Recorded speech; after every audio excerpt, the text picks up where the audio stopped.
memang lembut macam ni hampa. Kuah dah 3 jam tau mi kuah ni. 3 jam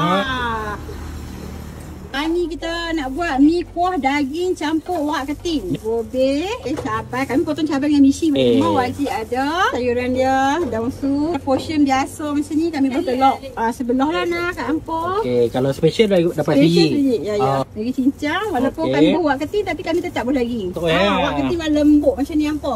Ni kenyal-kenyal tu best tu. Kenyal hampa wajib macam buat tau. Sebab dia kenyal-kenyal. Memang tak keras langsung wak keting di sini. Macam ni. Daging macam ni, telur sebelah, tak payah berkuah. Hanya RM14 je. Berapa lama masak mi kuah ni kak? Ni lebih kurang dalam 3 jam tau mi kuah ni. 3 jam Apa akan dapat portion macam ni, mi kuah udah keting. Yang ni nasi ayam paling famous dekat Kulim. Ya betul, nasi ayam paling lepuh dekat Kulim. Saya bagi special tak nampak? Ni ayam air special, okey? Okey, kalau lah kan hari jap tadi siap tau. Okey. Untuk tengok sambal kami tu. Untuk nasi ayam ni ada berapa jenis kak? Yang biasa harga RM7 sahaja. Air macam ni RM12 je. Memang betul-betul sambal nasi ayam yang sebenar. Nasi daging. Daging ni RM8 je.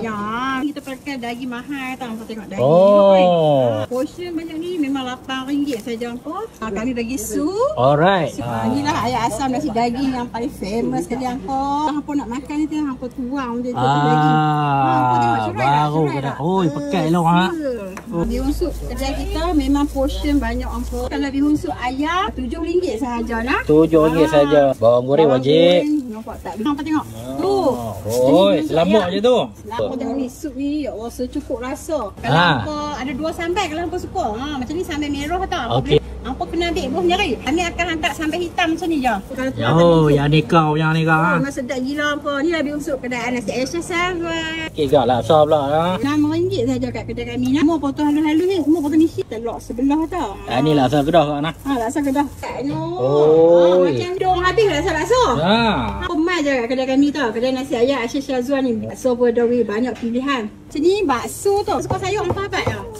Yang biasa kalau bakso daging kami tak 2 biji. Daging wajib kami bubur. Daging pun ada sekali. Daging dengan bibur 2 biji. Macam ni RM8 sahaja. Tengok ni. Yang putih-putih ni bawang goreng tau. Kan main. Hampa minta lah urat keting. Kalau hampa suka. Hampa minta special mesti dapat urat keting. Tengok tu. Sampai hampa tuang atas bakso macam ni.